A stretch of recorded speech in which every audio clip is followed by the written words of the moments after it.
Hello，大家好，我是一元，今天跟大家讲一下未来更新的东西，还有周年庆的东西。那首先就是双线阵，这个大家也知道了，就是行军目标为野蛮人时，行军速度提升10%，获得的方法跟我们目前获得军器的方法是一样的，但是我觉得这个部分大家应该不是很在乎，所以我们跳过。那这个聊天的内容大家应该会比较感兴趣，因为现在我们要用语音聊天呢，还是要用第三方的软件，就是聊天的软件才可以去沟通嘛。现在在游戏之中，不是现在，未来在游戏之中，你们也是可以用游戏里面的语音聊天来进行聊天了，并且它还有一个按钮，就是只有管理员才可以发言，就是这个负责开群聊的人可以发言而已。因为有时候我们打仗啊，要指挥什么之类的，就很多人会讲话，所以就可以用这个方式禁止其他人讲话，只有你自己讲话而已。假设你是开这个群聊的人，那这个方法其实也是不错啊，只是我不确定它的稳定性如何，因为那天我直播的时候有跟观众讨论这件事情啊，他们担心是说，如果在游戏之中增加了这个语音聊天之后，会不会导致到游戏画面越来越卡的问题？那我觉得这个也是要顾虑一下的，所以我觉得如果是会卡的情况下，其实还是第三方的语音聊天功能会比较好一点。而且他这里有说联盟军团或者是自建的群聊都可以即时聊天，语音聊天，那这个还蛮方便的。那有时候我们加入在别人的联盟啊、军团啊，要用语音沟通的时候会比较方便一点，不需要在 DC 那边额外再开一个聊天室了。接下来这个是好像官方线下没有提到的事情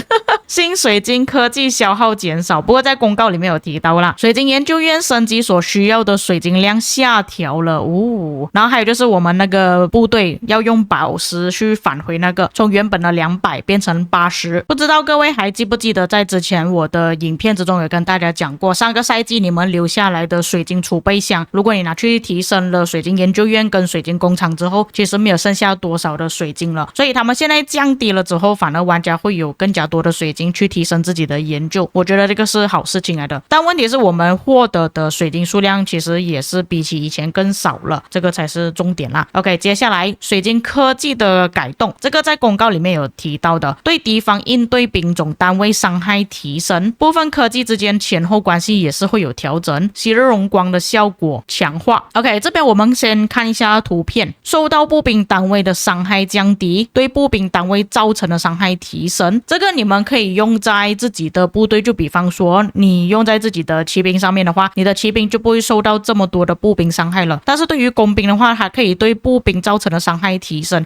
就是有一个兵种的克制加成了，这个会增加在我们新版的水晶科技里面，但是要怎样去解锁它，解锁的条件是什么，暂时还不知道。还就是公告里面有提到的，在新的水晶剧本中新增对集结驻防部队伤害提升效果。接下来就是周年庆的活动啊，这个相信大家都比较熟悉啦，如果你去年开始就已经有玩万国觉醒的，但是这一次多了这个周年来信，就是你们可以写一些信件然后发送给官方。之前有举办这个活动啊，不知道大家有没有写这个邮件。奇妙马戏团，然后万国年祭，就是那个纪念之书，沙漠的活动，其他活动签到，还有这个新的活动天宫藏宝，然后还有新的统帅啊，我才知道原来有一些观众不知道新的统帅技能，还在想着说啊，有一个统帅他是查理马特的孙子，应该很强才对。那其实这两个采集统帅呢，他们的能力好像就在 K2 等级以下的统帅而已。你可以看到他的伤害只有1400，在接下来3秒内造成的普攻伤害降低10%，这个是让敌人然后采集速度，尤其是金币会提升额外10%所有采集速度的提升就会提升20%，部队容量提升15%，采集的时候工程车的攻击力提升40%，造成所有伤害提升25%，然后还有完成了一个采集之后可以获得额外的资源道具，就是跟埃及艳后是差不多的。那这个是它的技能特效，各位可以稍微看一下，比较单调一点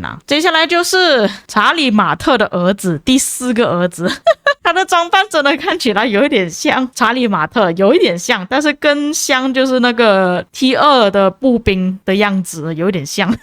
那么也是跟他老爹一样他是开了持续3秒的护盾，吸收的伤害有1200，但是其实查理马特吸收的伤害是4秒人家说青出于蓝，结果他的儿子比他老爸还更惨并使自身部队在接下来3秒内受到的技能伤害降低25%。OK， 采集速度，所有的采集速度提升20%，然后木材的采集速度会额外提升10%，负载提升50%。只有工程车的时候，每次受到基础伤害有40%的概率使自身部队在接下来3秒内受到的所有伤害降低40%，冷却时间7秒。完成采集时会额外获得10%的资源，然后这个就是它的技能特效啦。那这边官方透露的东西大概是这么多，还有登峰造极的皮肤。OK， 那么这个就是登峰造极的皮肤啦，它的名字叫十之沙，然后部队攻击力提升16%，体力恢复5%。你们可以看到有流沙，它上面就是出现了一个类似像奥斯里斯的那个标志，然后变成沙坠落下去，蛮特别的。然后头像也是哦，一个是有特效的，另外一个是普通版本的，你们可以看到这边的差别。OK， 那么这边是关于线下机会所讲的东西啊。这个影片的来源就是来自 Blodo 的频道，那有兴趣的观众你们可以去他的频道观看，如果他有开放的话啦，那会比较详细一点哦，就是还有把过程全部都录制下来。因为之前有讲过他们要把前置的时间融入在 KVK 的时间里面，但是有收到一些玩家的反馈，就是说那个时间太短了，就很像我们要外交的时间啊，要拉野的时间啊，或者是做其他的准备啊，都缩短了那个时间。所以他们这边就有说到他们会增加这个移民的时间，但是怎样增加呢？这边就没有说得很清楚，因为这个图片有点模糊啊。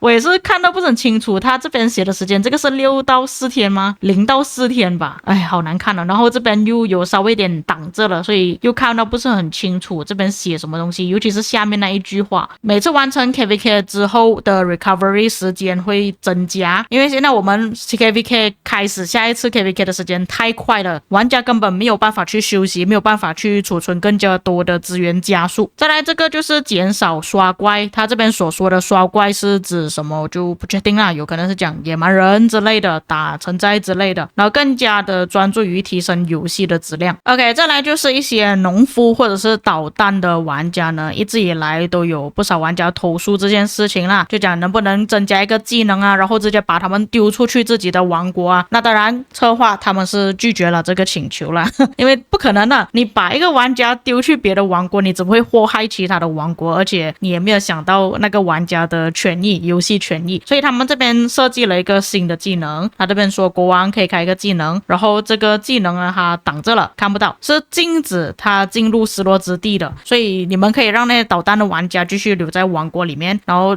只能在第一区啦，如果他没有办法加入联盟的话，这样这个也是一个解决方案啦。但我的好奇点就是这个国王技能可以用多久，然后它的冷却时间是多长呢？这些才是重点，我个人觉得。接下来城市主题与文明属性的调整，玩家希望城市主题文明属性之间的关联能够分离，就是你不要放在一起啊。他们有些是喜欢这个文明，但是他可能不是很喜欢这个属性，它的争议。就比方说我可能喜欢中国的文明，但是中国的文明其实不适合我用的，因为它的争议可能是放在别的兵种上面，或者是它的属性不是很好，所以他们希望改了之后可以让他们选择自己更加喜欢的文明还有属性，并且策划在线下的时候有特别说到他们之后会增加远程的文明他应该是讲远程的争议啦。 OK， 再来就是激战行军 Plus， 这个激战行军 Plus 呢，就是它不会像以前那么笨了，直接冲进去敌人的人群里面，然后部队就直接被敌人给融化掉，因为它这个拍摄的画面会有闪屏的关系啊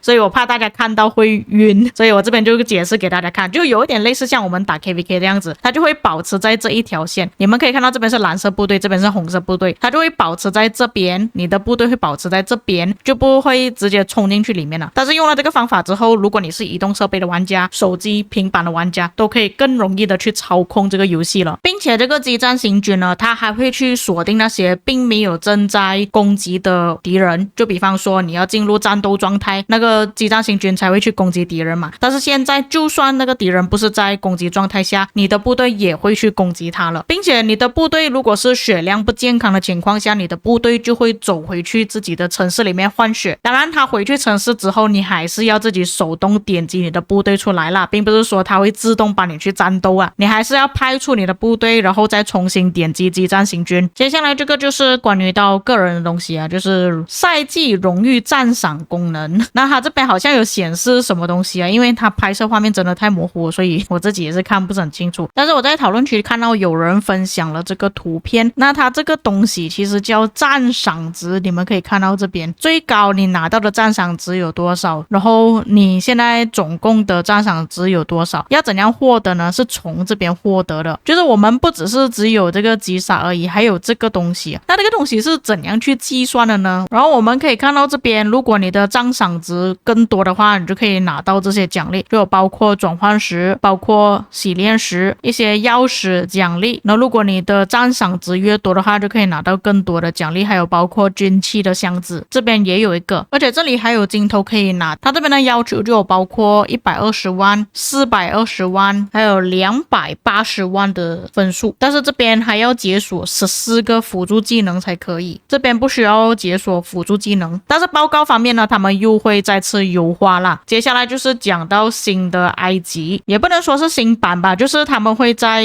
原有的埃及地图上增加了2个 boss。你们看到这边两边的框框吗？这边一个，这边一个，它的造型就有一点像太阳船那样子，但是它下面会有多一个怪物，你们需要去攻击它，在攻击它了之后，你们就会拿到一个 buff， 但是暂时不会推出在正式版的奥西里斯联赛里面，他们会开一个先行的测试版给玩家去尝试了之后，才正式推出在奥西里斯联赛里面，或者是在埃及之战里面。下一个部分就是关于周年庆了，但是也是没有太详细的说明，这个还是要等到周年庆活动之后，我们可能再做一个影片解说。那接下来他是有讲到刚刚我有提到的那个语音功能啊，接下来就是大家可能会比较喜欢的交易所啊，这个是什么东西呢？其实在以前我有提过这个东西，就是希望我们可以把一些不要的资源拿去换成别的东西，但是它这个似乎是用别的方式去购买的。你们可以看到它这边有自己特殊的硬币，然后我们需要有这个硬币才可以去购买资源，而且它这边是买，这边应该是卖吧，我觉得，因为它这个图片真的太模糊了，你看它还闪屏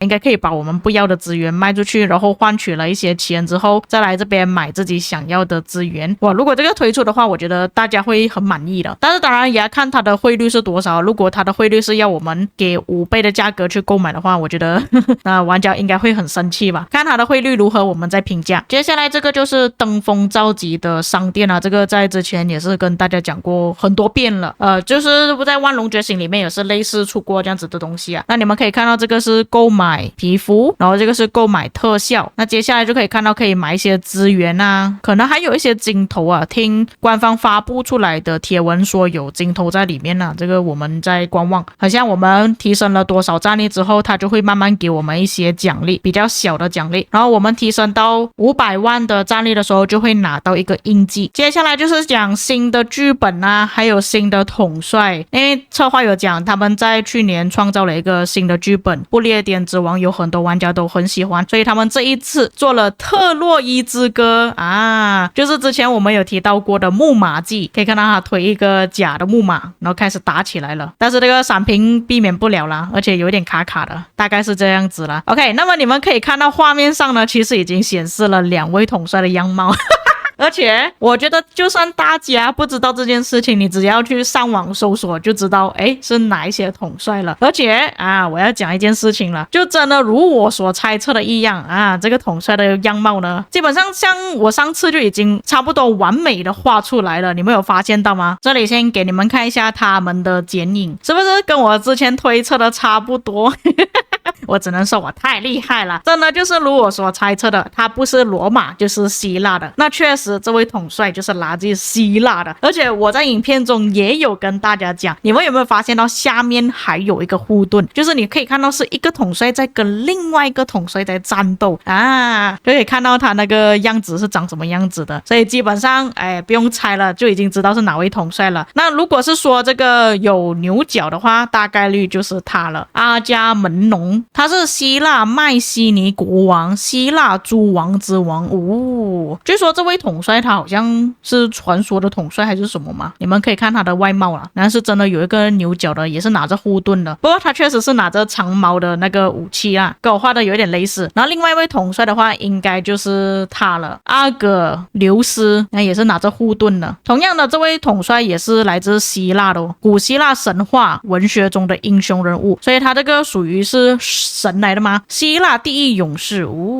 所以基本上是不需要去猜测啦，这两位统帅他们的样貌。那么当然是推出了这个剧本之后会有的新统帅啦，那不确定这位统帅是我们日常中就可以获取的统帅呢，还是在 KVK 中才可以使用的统帅。而且我觉得应该也是会分成4个阵营啊，因为根据我之前的影片猜测的话，它是有4个不同的图腾，也有可能是代表着不同的意思啦。但是如果是说它有一点像朗纳尔这样子的话，就是不管它是在 KVK 里面还是在我们日常生活中都可以用到的话，当然是会更好啦。但一方面也是会影响到玩家的镜头啊，可能不够去觉醒他们。还有就是看他们的兵种啊，因为2位统帅都是希腊统帅，希腊统帅大概率都是步兵啊，这个也是令我比较担心的事情。现在太多步兵了，也有可能这2位统帅就是终极伤害统帅，这个我们之后再看了。他们没有放出任何消息，他们也只是放剪影而已。那么大概是这样子啊，接下来还有一些回答问题的环节呢，那其实我觉得他回答了等于没有回答这样子